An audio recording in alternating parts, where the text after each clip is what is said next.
샬롬. 오늘도 우리 하나님의 은혜가 우리 사랑하는 성도님들의 삶 가운데 있기를 소원합니다. 오늘 우리가 함께 나눌 하나님의 말씀은 고린도전서 14장 26절에서부터 40절까지 말씀 가지고 함께 나눕니다. 그런즉 형제들아 어찌할까 너희가 모일 때에 각각 찬송시도 있으며 가르치는 말씀도 있으며 계시도 있으며 방언도 있으며 통역함도 있나니 모든 것이 덕의 세우기 위하여 하라. 만일 누가 방언으로 말하거든 두 사람이나 많아야 세 사람이 차례를 따라하고 한 사람이 통역할 것이요 만일 통역하는 자가 없으며 교회에서는 잠잠하고 자기와 하나님께 말할 것이요 예언하는 자는 둘이나 셋이나 말하고 다른 이들은 분별할 것이요 만일 곁에 앉아있는 다른 이에게 계시가 있으면 먼저 하던 자는 잠잠할지니라. 너희는 다 모든 사람으로 배우게 하고 모든 사람으로 권면을 받게 하기 위하여 하나씩 예언할 수 있느니라.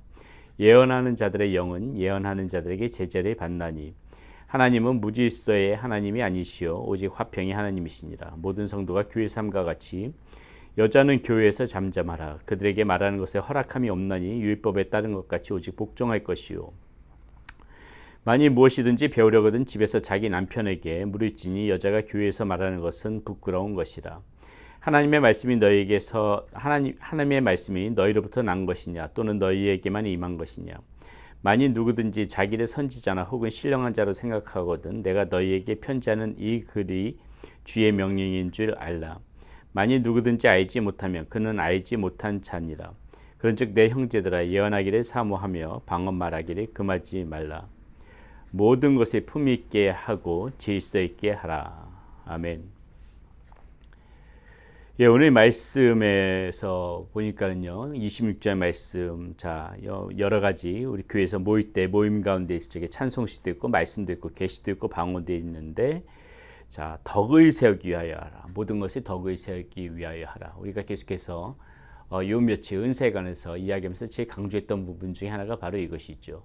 그 모든 것들 다 덕을 세우기 위하여서 할 때 교회에 유익이 있는 것이고, 그것이 또 하나님께 영광도 되어지는 것이죠. 그러면서 이제 27절, 28절 말씀 가운데서 우리가 어제 말씀 가운데서도 이 부분 한번 다뤘지만은 어떤 공공의 장소, 어떤 공동체 가운데에서 만약에 방언을 하게 된다면은 반드시 그 방언을 통변해 줄 아는 사람이 있을 때만 해야 된다는 것을 지금 27절, 28절에서 다시 한번 강조하고 있죠. 이렇게 나와 있습니다. 만일 누가 방언으로 말하거든 두 사람이나 많아야 세 사람이 차례를 따라하고 한 사람이 통역할 것이요 만일 통역하는 자가 없으면 교회에서는 잠잠하고 자기와 하나님께 말할 것이요. 예. 누군가 자신이 방언하는 것을 통역해 줄 사람, 통변해 줄 사람이 있을 때만 하고 없으면은 그저 그냥 자기와 하나님 간의 관계 속에서만 해라. 지금 이렇게 이야기하고 있는 것이고요. 자, 29절, 30절, 31절, 32절에서는 이 예언도요. 물론 이제 우리가 계속해서 말씀하면서 이 예언이 교회의 공동체 가운데 덕이 되어지고 믿지 않는 사람들에게도 덕이 되어진다. 하나님의 뜻을 드러내는 것이기 때문에 덕이 되어진다. 계속해서 강조해 왔던 바인데 우리가 여기서 이 예언함에 있어서도 한 가지 주의할 부분이 있다는 것이죠. 그것은 무엇입니까? 내가 예언한다. 이 예언한다는 것이 이제 하나님의 뜻을 이야기하는 거라고 하지 않았습니까? 하나님의 뜻을 드러내는 거. 그런데 이렇게 하나님의 뜻을 드러낼 때 어떤 모임 가운데서 많은 사람 모임 가운데서 이제 그런 이야기를 할 때가 있지 않습니까? 이게 하나님의 뜻이다. 하나님께서 나에게 말씀하신 부분이다. 이렇게 이야기할 때 누군가 이렇게 영적인 감각이 있고 영적인 센스가 있고 영적으로 분별할 수 있는 그런 사람이 옆에 같이 있을 때 하는 것이 좋다는 것이죠.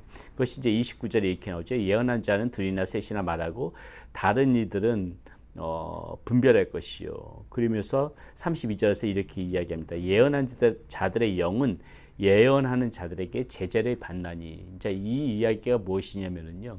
우리가 하나님의 뜻을 드러낸다고 하면서 이렇게 그 이야기하는 것이 다 진실이 될 수는 없다는 것이죠. 없을 때도 있다는 것이죠. 누군가 정말 이렇게 하나님이 주시는 마음으로 정말 하나님의 뜻을 밝히 드러낼 수도 있지만은 그것이 거짓으로 속일 수도 분명히 있기 때문에 누군가 이것을 하나님의 영에 분별할 수 있는 사람, 또 누군가 같이 이렇게 예언할 수 있는 사람들이 그것을 판단할 수 있는 그러한 여건 속에서 그렇게 말씀을 전하면은 그것이 좋다, 그것이 올바르다. 지금 그 이야기를 하고 있는 것입니다. 자, 예를 들어서요.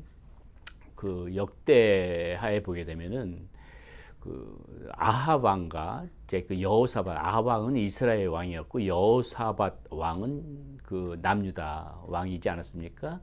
자, 이들이 어떤 그 사돈 관계를 맺습니다. 그래서 같이 힘을 합쳐서 이제 길앗 라못이라는 곳에 치러 가기로 그렇게 작정을 하는데, 그것이 옳은 일인지, 이제 이 여호사밧은 조금이라도 이제 하나님을 경외하는 왕이었기 때문에 누군가 이것이 옳은 일인지 그 선지자 통해서 한번 물어보자, 이렇게 얘기를 합니다.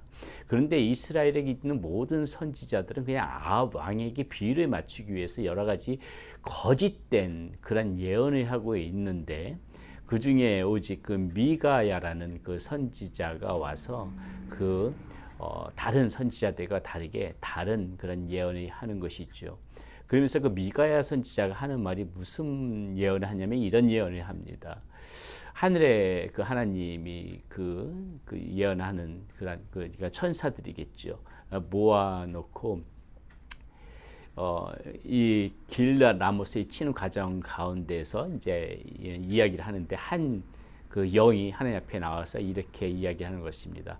내가 거짓말하는 영이 되어서 선지자들의 입에 있겠다. 그래서 그 선지자들의 입을 통하여서 거짓된 예언을 아합에게 들려주겠다. 이런 이야기를 하고 있는 것을 볼 수가 있지요. 그래서 많은 그런 거짓 선지자들이 이제 아합 왕에게 그렇게 눈치를 보면서 비유를 맞추기 위해서 거짓 예언을 하는데, 오직 이 미가야 그 선지자만이 그것을 분별해서 바른 말이 하니까는, 그 중에 거짓 선지자였던 사람 중에 한 명이 이제 시드기야라는 선지자인데, 미가야의 뺨을 때리지 않습니까? 그래서 하는 말이, 나를 떠나서 하나님의 영이 어디 있느냐, 막 이런 식으로 따지니까 미가야 선지자가 그렇게 이야기하죠. 네가 골방에 숨는 그 날에 바로 하나님께서 함께할 것이다. 이렇게 이야기하는 장면이 역대하에 보면 나옵니다. 이렇듯이 얼마든지 거짓말하는 영이 되어져서 거짓 예언을 할 수도 있기 때문에 그것을 분별할 수 있는 그러한 사람이 필요하다. 그것을 분별할 수 있는 또 다른 예언자가 필요하다. 지금 오늘 말씀 가운데서 바울은 그것을 우리에게 들려주고 있는 것이죠. 자, 그 부분 말고 오늘 우리가 말씀 가운데서 우리가 좀 한번 또 봤으면 싶은 말씀이 이제 34절에 이렇게 나오는데요. 여자는 교회에서 잠잠하라. 그들에게 말하는 것에 허락함이 없나니 율법에 이른 것 같이 오직 복종할 것이요. 만일 무엇을 배우려거든 집에서 자기 남편에게 물을지니 여자가 교회에서 말하는 것은 부끄러운 것이라. 지금 이렇게 이야기하고 있단 말이죠. 네, 많은 여자분들이 이제 여성 성도님들이 이 부분을 보게 되면 굉장히 당황스러워하시 그런 말씀 중에 하나라고 보는데, 자, 먼저 하나님께서 이렇게 남자와 여자를 차별하셨느냐? 그렇지 않죠. 우리가 사도행전 금요성령 집회 때마다 사도행전을 공부해 나가는데, 사도행전 2장에 보게 되면은 베드로가 오순절, 거기서 오순절 그 성령의 충만함을 받고 설교하는 장면이 나오지 않습니까? 그때 베드로의 설교 중에서 이제 요엘 선지자가 이야기했던, 이거 예언했던 그 부분을 인용하는 장면이 이제 베드로 설교 중에 나오는데, 그 내용이 무엇입니까? 그때 내가 내 영의 내 남종과 여종들에게 부어주리니, 여기서 분명히 남종과 여종들에게 영을 부어준다고 합니다. 그들이 예언할 것이요. 이렇게 지금 요엘 선지자의 그 예언했던 것을 인용해가지고 베드로 사도가 이야기하는 것을 볼 수가 있습니다. 무슨 말입니까? 남자 여자 가리지 않고 성령은 다 동일하게 역사하신다는 것이죠. 그리고 지금 이 말이 적은 이 말이 하고 있는 사도 바울도 실제적으로 그 바울의 동역자들 중에 보게 되면은 그런 여성분들이 굉장히 많이 있었습니다. 예를 들어서 갱그리아 교회의 그 사역자 중에는 베베라는 그러한 여성 사역자가 있었고요. 또 우리가 잘 알고 있는 브리스가와 아굴라, 이 브리스가 서로 부부지 않습니까? 이 브리스가가 얼마나 그 여성으로서 바울의 사역을 도왔습니까? 또 로마서 16장에 보니까는 그 여러 가지 그 자신의 사역을 도와준 여성들이 많이 언급하고 있는데, 그 중에서 보게 되면 마리아도 있고요. 또 마리아 쌍둥이 자매로 보여지는 드루베나 드루보사, 뭐 이런 여성도 있었고, 또 벗이라는 그런 여성도 있었고요.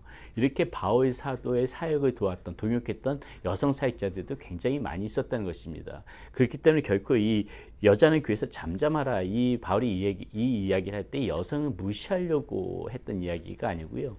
조금 더 이 고린도의 좀 특성을 봐야 됩니다. 이 고린도 지역이 제가 여러 번 말씀드렸지만은, 여기 있던 이 지역에는 그 아프로디테 신죠. 여성 신이잖아요. 이 여성 신을 섬기는 그러한 그 우상의 그런 제단이 있는 지역이기 때문에 이 여성들이 굉장히 좀 어떻게 보면 굉장히 득세한 지역이라고 할 수가 있죠. 그러다 보니까는 이 교회에서도 아마 이 여성들의 목소리가 좀 컸었던 것 같고요. 특별히 지금 이렇게 우리 여자의 교회에서 잠잠하라 이렇게 이야기했을 적에 여러 가지 그 이유를 이제 학자들은 여러 가지 적인 측면에서 보는데 그 중에 하나는 예배를 방해하는 그 통제되지 않는 그 무엇인가가 이 여성들 가운데 있었기 때문에 지금 사도 바울이 이렇게 잠잠하라 이야기하지 않았겠느냐 이렇게 보는 견해도 있고요. 또 하나는 이제 이 여성에 해당하는 헬라어 단어가 또 아내라는 뜻으로도 쓰이거든요. 그러니까 무엇입니까? 아마도 이 교회 내에 쉽게 말해서 이 공적인 교회 이 공동체가 공적인 자리 아닙니까? 이런 공공의 장소에서 남편을 무시하고 권위를 깎아버리고 그렇게 또 어떤 교리적으로 오히려 막 남편을 가르치려고 하고 이런 부분들이 이제 공공연하게 교회 내에서 벌어졌기 때문에 그것을 금지시키기 위하여서 이렇게 하지 않았느냐 이렇게 보는 견해도 있습니다. 성경은 남녀에게 엄격한 어떤 사회적 그런 종교적인 그런 역할을 배정하지는 않지만은 그래도 성경이 계속해서 우리에게 가르쳐주고 있는 것은 무엇입니까? 어떤 그 지도적인 지위와 그 권위는 이 시대 가운데 영속적으로 그래도 이렇게 남편에게 부여했음을 성경이 우리에게 가르쳐주는 그러한 교훈 아니겠습니까? 그렇기 때문에 우리가 물론 그렇다고 해서 막 여자를 함부로 다루고 다스리는 그런 모습이 되어서는 안 되겠지만은 그래도 이 남편의 권위, 성경이 주는 그런 머리로서의 권위를 우리 여성분들은 존중해주고 또 그만큼 남성분들은 또 이 여성분들을 더욱더 아끼고 사랑하고 또 그 말을 경청할 줄 아는 그러한 지혜가 필요하다고 하겠습니다. 그것이 곧 질서고요. 오늘 말씀에서도 보게 되면 33절에 바울이 이렇게 이야기합니다. 하나님은 무질서의 하나님이 아니시다. 이렇게 분명히 이야기하고 있고요. 자, 이 전체적인 이 말씀들에 아우르면서 나타나는 말이 40절의 말인데 바울은 40절에서 이렇게 이야기하지요. 모든 것을 품위 있게 하고 질서 있게 하라. 이것이 오늘 우리에게 필요하다는 것이죠. 모든 것을 품위 있고 질서 있게 하라. 예, 은사도 품위 있게 하고 질서 가운데서 해야 되는 것이고 이런 공동체 가운데서 서로 간의 역할도 남편으로서의 역할, 아내로서의 역할, 남자로서의 역할, 여자로서의 역할도 다 품위 있게 하고 다 질서 가운데 행할 때에 오히려 교회에 더욱이 세우고 그것이 하나님께 영광이 되어지는 것이다. 지금 바울은 우리 말씀 가운데서 그것을 강조해주고 있는 것입니다. 오늘 하루도 오늘 말씀 잘 묵상하면서 살아가는 우리 사랑하는 성도님들 모두 되시기를 바라겠습니다. 기도합니다. 하나님, 오늘 바울은 결론적으로 오늘 말씀 가운데서 모든 것을 품위 있게 하고 질서 있게 하라고 우리에게 권면해 줍니다. 우리 하나님은 무질서의 하나님이 아니시라고 분명하게 이야기해 줍니다. 하나님, 오늘도 우리가 살아가면서 그리스도인으로서 품위 있고 질서 있는 그러한 삶의 모습이 되어질 수 있도록 인도하여 주시옵소서. 덕이 되어지는 그런 삶을 살아가는 우리의 모습 되어질 수 있도록 인도하여 주시옵소서. 우리 주 예수 그리스도의 이름으로 감사하며 기도드렸습니다. 아멘.